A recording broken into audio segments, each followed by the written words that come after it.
Bonjour Pierre-Yves Gomez. Bonjour Jean-Philippe. Pierre-Yves Gomez, professeur émérite EM Lyon Business School, fondateur de l'Institut français du gouvernement des entreprises, et il y a 30 ans, était mon professeur. Voilà. Pierre-Yves Gomez, il y a une question très importante pour toi. Voilà. C'est le lien entre littérature, économie et management.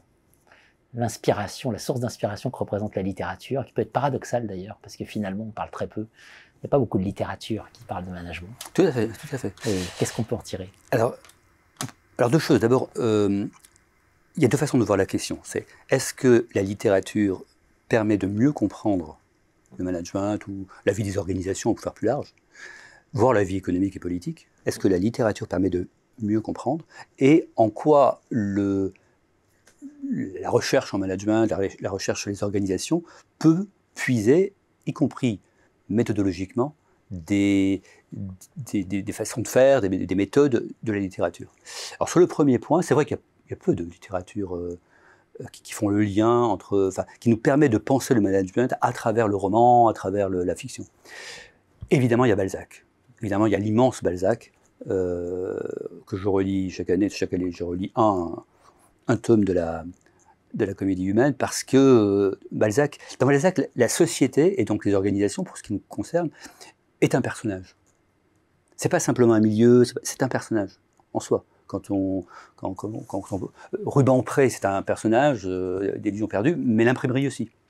Et la boutique, c'est un personnage. Donc Balzac nous aide à comprendre, et là, tu t'en souviens sans doute, hein, je donnais à mes étudiants toujours une lecture de Balzac pour comprendre César Birotteau, par exemple, pour comprendre le début de la société, de l'entreprise. Donc Balzac, bon, mais il y en a peu.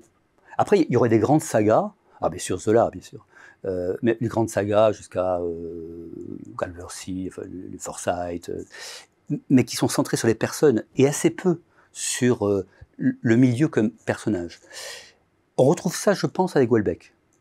Si Houellebecq a autant aujourd'hui de succès, de résonance, d'écho, c'est qu'en fait il fait de la société un de ses personnages. Et finalement, quand on y réfléchit, on se souvient assez peu de ce personnage, mais on se souvient du contexte qui fait personnage. En fait, dans quel territoire, on voit très bien ce qui se passe autour des personnages.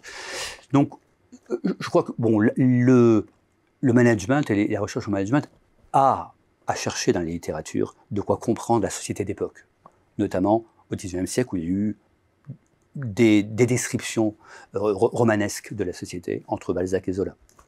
Après, au sens inverse, est-ce que la société a appuyé des méthodes de la littérature? Ça, je crois. Est-ce que la recherche en management a appuyé des méthodes de la littérature? Ça, je crois que c'est un continent inexploré.